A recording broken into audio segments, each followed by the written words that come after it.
Vamos lá então, Obaluayê, Omolu, Chapanã, tá? Na África, Obaluayê, rei dono da terra, ou Omolu, filho do Senhor, são os nomes geralmente dados a Chapanã,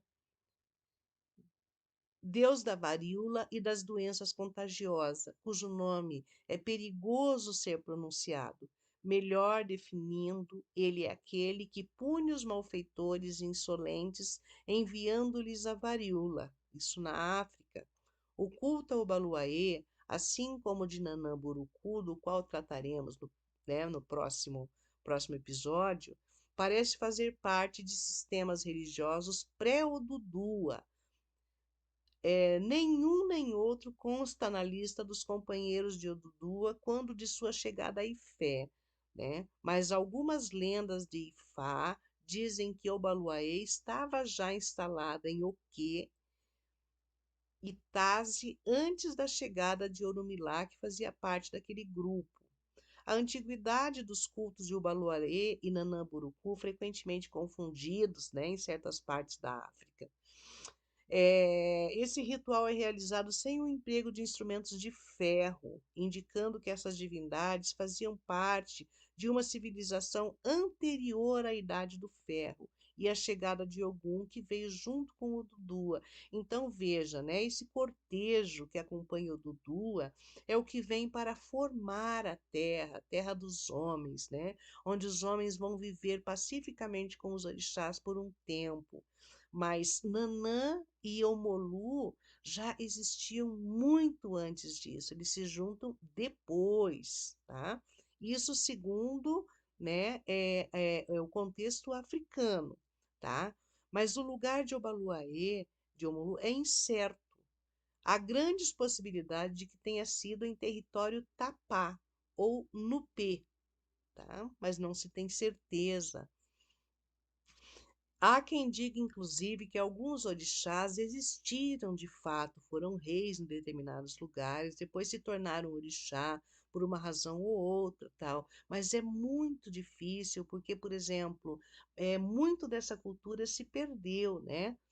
Foi se perdendo e muita coisa, por exemplo, quando começou a escrita, muita coisa já acontecia e não foi narrado, não foi gravado, foi simplesmente contado, né? Foi contado através da oralidade. Então, as coisas vão mudando, tal, mas ainda há pesquisadores que tentam buscar, através até da própria arqueologia, né, mais informações, melhores informações a respeito da origem desses orixás, tá? Existe uma confusão muito grande a respeito de Chapanã, Obaluaê, Omolu, que se misturam em alguns lugares e em outros são deuses distintos, tá?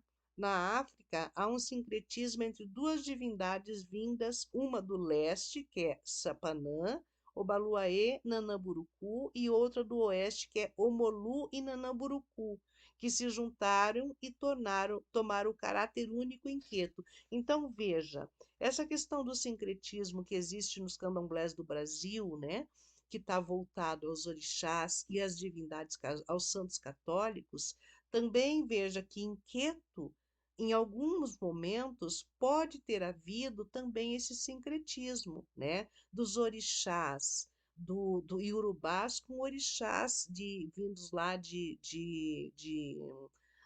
da terra de Omolu, enfim, de outros lugares distintos e que não tinham qualquer relação com o culto iorubá, mas foram, na verdade, trazidos, e hoje ele é muito cultuado no Brasil, tanto o Omolu quanto o Baluaê, né, nos cultos e cerimônias. A festa de Omolu, de Obaluaê, se chama Olubadé, tá? Então, no Brasil, como na África, Chapanã é prudentemente chamado de Obaluaê ou Omolu, justamente porque essa palavra Chapanã é impronunciável em alguns espaços, não se fala, tá? As pessoas que lhes são consagradas usam dois tipos de colares. O ligdibá, que é feito de pequenos discos pretos enfiados, ou um colar de contas marrons com listas pretas. Quando Deus se manifesta sobre um dos seus iniciados, ele é acolhido pelo grito Atotô, né? Que significa faça um silêncio, o rei chegou na terra. Seus iaôs, seus filhos, né, dançam inteiramente revestidos de palha da costa. A cabeça é imediatamente coberta por um capuz da mesma palha, cujas franjas recobrem seu rosto. Para o Baluaê toca um ritmo particular chamado Oponijé, significa em Urubá. Ele mata qualquer um e come. A festa anual de oferendas de comidas para esse orixá chama-se Olubadé, né? O banquete do rei. Agora nós vamos para Nanã-Burucu. Nanã-Burucu, Nanã-Brucung ou Nanã-Brucung é uma divindade muito antiga. A área que abrange o seu culto é muito vasto e parece estender-se a leste, além do rio Níger, pelo menos até a região Tapa, e a oeste, além da volta nas regiões de Guang, ao nordeste de Asbanti. É preciso ressaltar que Nanã é um termo de deferência empregado na região de Ashanti para as pessoas idosas e respeitáveis, tá? Por isso que se confunde Nanã com uma velha, tá? A energia de uma pessoa de Nanã é de uma pessoa mais velha, uma pessoa idosa, uma anciã. Não que essas pessoas não sejam, não dançam, não cantam, não pulam, não nadam, não praticam esportes, tá? Mas elas têm essa característica, né? Tem momentos que você olha e diz, nossa, ela parece uma pessoa cansada, tal, mas ela é uma pessoa ativa também, como qualquer outra. Já no Brasil, ela é conhecida como a mãe de Obaluaê e Chapanã, né? Os colares de conta dela são na cor branca com listras azuis. Os filhos dela dançam com a dignidade que convém a uma senhora idosa e respeitável. Seus movimentos lembram um andar lento e penoso, apoiado num bastão imaginário que os dançarinos curvados para frente parecem puxar para si. Quando no Namburucu se manifesta numa das suas iniciadas, é saudadas pelos gritos de Saluba, Saluba Nanã. É considerada a mais antiga das divindades das águas, não das ondas turbulentas do mar, como Iemanjá, ou das águas calmas dos rios, que é domínio de Oxum, mas nas águas paradas dos lagos e lamacentos e dos pântanos, tá?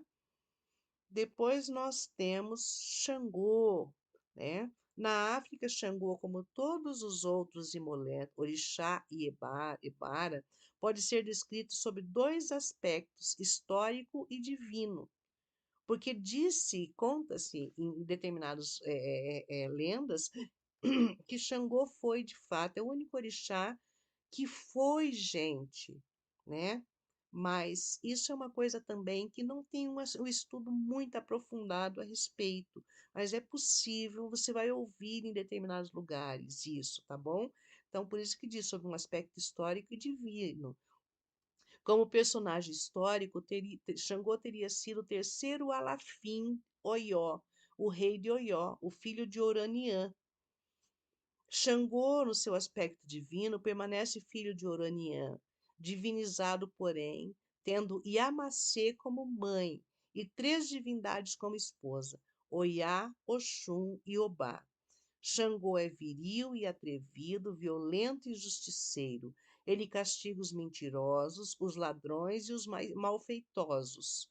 Por esse motivo, a morte pelo raio é considerado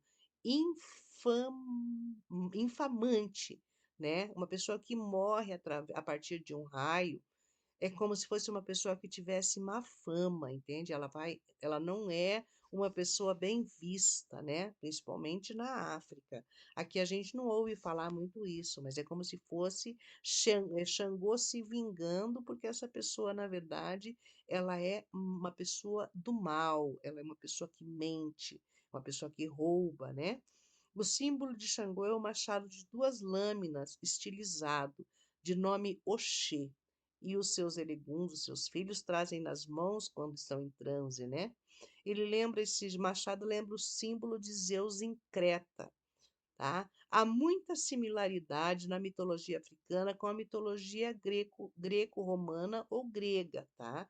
Então, assim, isso também é um trabalho que eu venho fazendo, eu, Vânia, já há algum tempo, buscando essas associações, porque existem muitos elementos, tanto da religião africana que estão inclusos em outras religiões ou outras filosofias, por exemplo, na maçonaria, na Umbanda, no catolicismo, na religião muçulmana, enfim, em religiões mais antigas ainda, religiões que pouco se pratica e que quase ninguém conhece, mas são elementos comuns a todas elas. E eu venho fazendo um estudo, mas eu preciso viajar para que esse estudo tenha um pouco mais de profundidade, tá? Xangô no Brasil, ele é muito popular, tá? No Brasil e também nas Antilhas, né? No Recife, o nome de Xangô serve mesmo para designar um conjunto de cultos africanos praticado no estado de Pernambuco, né? Que é os Xangôs, chamados Xangôs de Recife. Na Bahia, seus fiéis usam colares de contas brancas e vermelhas, como na África. Também, por exemplo, no candomblé de Queta, eles podem usar marrom com vermelho, tá? Na Bahia, disse que existem 12 Xangôs: Dadá, Oba-Alfonjá, Obalubê, Ogobô, Obacossô, Jacutá, Aganju, Baru, Oraniã, Airá Intinlé, Airá Igbonã e Airá Adjauci.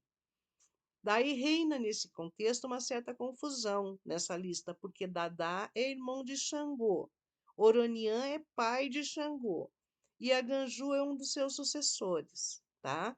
Talvez por isso, por ser o irmão, o pai e o sucessor, é que se confunde também com Xangô. E aí é que entram os 12 obás de Xangô, que são os 12, né, onde seis, quando tem, por exemplo, alguma votação, alguma coisa, algum pedido a Xangô, seis deles dizem sim, seis dizem não. E daí Xangô é que vai dar o voto Minerva, né? Por isso, quando eu falei anteriormente, né? Dizem que Xangô é o orixá da justiça, mas a ele não se pede justiça, se pede misericórdia. Porque se a justiça não estiver do seu lado, ele não vai ser favorável a você. Porque o que é justo para nós, o que é justo na terra dos homens, não é justo no mundo dos orixás, pode não ser justo no mundo dos orixás, tá certo? E depois nós temos Oxalá, que é agora para fechar aqui, né? Oxalá tem Orixalá ou Obatalá na África.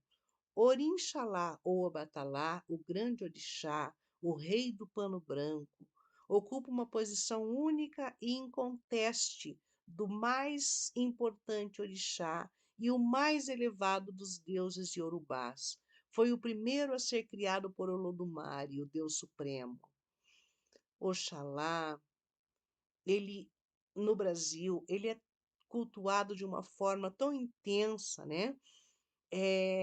Existe o Oxalufã, que é o Oxalá velho, né? Um orixá funfum, um orixá branco, orixá alvo, limpo, né? Funfum, velho e sábio, cujo templo fica em Ifão, um pouco distante de Oxogbô, tá? E depois tem o Oxaguiã, que é o orixá funfum também, limpo, branco, alvo, transparente, jovem e guerreiro, cujo templo principal encontra-se em Edigbo. Às vezes é muito fácil confundir um filho de Ogum com um Oxoguian, ou um filho de Oxoguian com Ogum. porque eles são bastante parecidos em alguns aspectos, tá? Mas é o jogo de búzio e é a hora da iniciação, o momento de fazer a iniciação, o jogo para a iniciação, para o ritual de iniciação, que vai dizer quem é o orixá, de fato, o orixá que acompanha aquele Iaô. Também tem Odudua. Odudua é mais personagem histórico do que orixá. Ele é guerreiro, temível, invasor e vencedor dos Igbos, fundador da cidade de Ifé e pai de reis de diversas nações iorubás. Aqui no Brasil, na Bahia particularmente, Oxalá é considerado o maior dos orixás, o mais venerável e o mais venerado. Seus adeptos usam colares de contas brancas e vestem-se geralmente de branco. Sexta-feira é o dia da semana consagrado a ele. Esse hábito de se vestir de branco na sexta-feira estende-se a toda a comunidade, a todas as pessoas afiliadas ao candomblé ou que são adeptos ou simpatizantes dessa religião, tá? Mesmo aqueles que são consagrados a outros orixás, na sexta-feira procuram usar roupa branca ou roupas muito claras, em homenagem e respeito a Oxalá. Disse na Bahia que existem 16 Oxalás, e 16 é também o número de Oxalá. Esses 16 Oxalás seriam o Batalá, o Dudua, Orixá Oquim, Orixá Lulu, Orixacô, Orixá Babarocô, Oxalufã, Babaepê, Babá Lejubê, Oxaguian, Orixá Canjapricu, Orixá Ifucu, Orixá Querê, Orixá Gbô, o Adiaguna e Olixalá. Dos orixás funfuns, os mais conhecidos na Bahia são os mesmos dos quais falamos na África: Oxalufã, o velho, e Oxaguian, o jovem.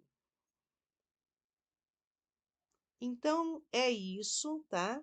A personalidade, né, dos devotos de Oxalá, aquelas pessoas que são, né, filhos de Oxalá, é normalmente daquelas pessoas calmas, dignas de confiança, pessoas responsáveis e reservadas, dotadas de força, de vontade, inquebrantáveis, que nada pode influenciar. Em nenhuma circunstância modificam seus planos e seus projetos. Veja, aí tem um pouco também de teimosia, né? Mesmo a despeito de opiniões contrárias, racionais, que as alertam para as possíveis consequências desagradáveis dos seus atos.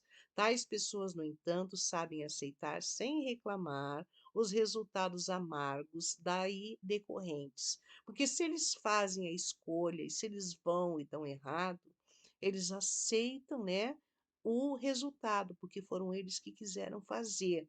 Mas isso, na verdade, é um pouco mitológico, porque filhos de Oxalá não são pessoas calmas, todas elas dignas de confiança. Isso seria um arquétipo, né?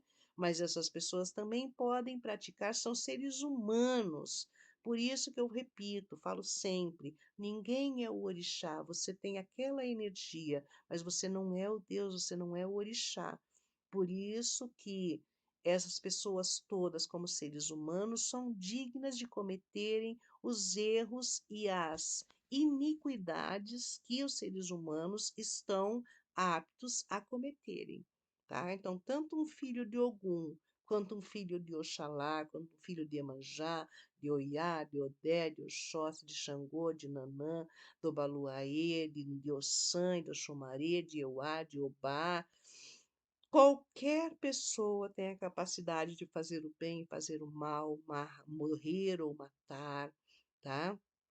Qualquer pessoa buscar ser um ser humano melhor está na inteligência espiritual, muito mais do que não é a iniciação que vai mudar aquela pessoa, é a vontade, é o desejo dela de ser um ser humano melhor a cada dia. Claro que a iniciação, o assentamento do orixá de cabeça nos coloca numa condição de pessoas que temos um pouco mais, somos melhores, o nosso ori é melhor cuidado, tá? Ele é coroado, Mas se nós nos esquecermos disso, nós podemos tranquilamente cometer os erros que as pessoas não iniciadas talvez nem cometam.